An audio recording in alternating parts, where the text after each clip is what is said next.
जो मोदी को हराएगा। नहीं, मुसलमानों, क्या अब्बास सिद्दीकी से लेकर सब यही नहीं कह रहे हैं?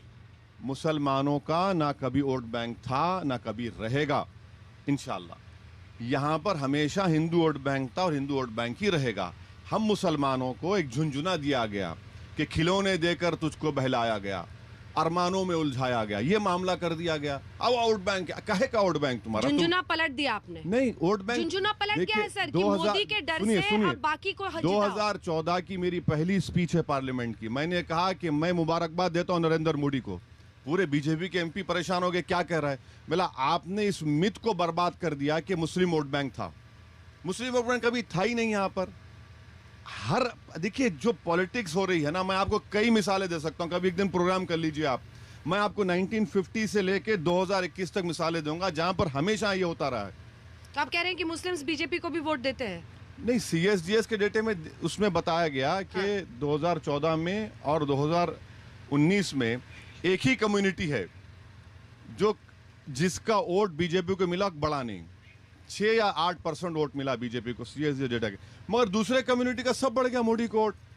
हम ही तो एक खड़े हुए हैं ना एक पहाड़ की तरह, बाकी सब तो फिसल गए मोदी की तरफ। एक ही कम्युनिटी, आप CSDS के डेटा की बात कर रहे हैं, 31% वोट था मोदी का हिंदू वोट 14 में, अब 37% हो गया। उनको लगता है ना अपीजमेंट पॉलिटिक्स से ऐसे ही निकलेंगे। हम यही कहते हैं कि ना सबका साथ, सबका विकास, सबका विश्वास, हम प्रतीकात्मक पॉलिटिक्स नहीं करेंगे। सब बकवास है। सबका साथ, सबका विकास, सबका विश्वास की आप बात कर रहे हैं तो एक ही बात कर रहा हूं, आपके पास मुसलमान MP क्यों नहीं जीता लोकसभा में?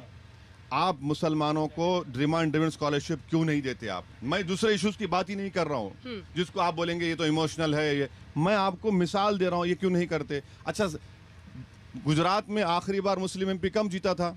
आप जिता दीजिए ना, 84 में। आप जिता कर बताइए ना हमको, अगर हम झूठे हैं। आप नहीं करते, ये क्यों हुआ? क्यों हुआ? अब कांग्रेस भी आपको अछूत समझती है। आप कांग्रेस को देखिए और तमाम ऐसे राज्यों में देखिए, यहाँ पर देखिए वो अलायंस में आपके लिए जगह नहीं बनी, अब्बास सिद्दीकी के लिए बन गई, जिनके आप अगर वीडियोस देखिएगा यूट्यूब पर तो आप भी हैरान रह जाएंगे। महिलाओं के लिए वो कैसी बातें बोलते हैं कि MP बनाकर नुसरत जहां को भेजा था वो तो पाउडर मेकअप लगाने लगी। नहीं, मैं देखिए, मैं ना तो वीडियो देखा हूँ ना मैं उनका स्पोक्स पर्सन हूँ, वो तो खुद अपना जवाब देंगे। मगर अब कोई नहीं करना चाह रहा मुझसे अलायंस, तो मैं क्या करेंगे मैडम? हमसे नहीं किए बिहार में, हम लड़े जीते। अब ये एक बात बताइए, गोधरा में क्या हुआ?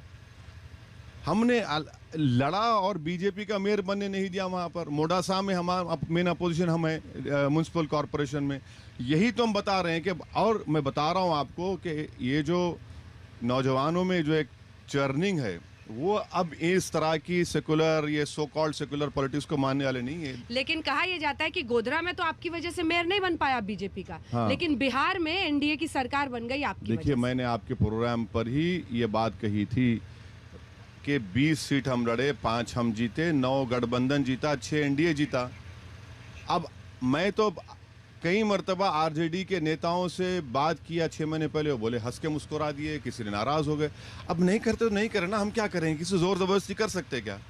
कि पॉलिटिकल करियर को समराइज करके एक सवाल जो मुझे समझ में आता है, मैं सवाल भड़काऊ भाषण बोलेंगे आप? नहीं मैं ये बोलूंगी कि प्रधानमंत्री नरेंद्र मोदी, और आप कह रहे हैं कि हिंदू मेजॉरिटेरियन पॉलिटिक्स अब इस देश में बीजेपी के साथ साथ तमाम पार्टियों में आ गया है। आप पर आरोप लगता है कि आप माइनॉरिटी पॉलिटिक्स करते हैं।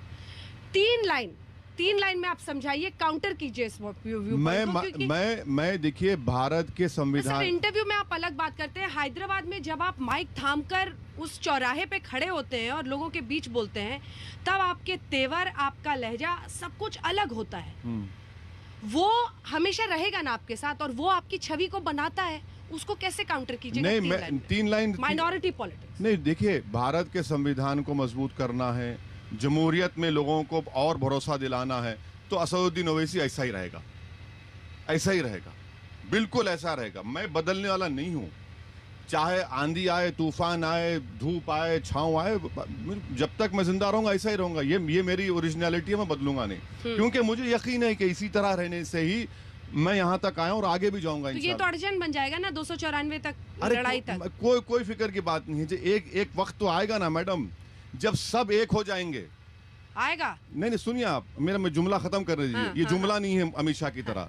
जब सब एक हो जाएंगे तो लोगों को देखा भाई सब काले में है, सफेद में तो एक ही नजर आ रहा है। वो वक्त आएगा, अब तो सब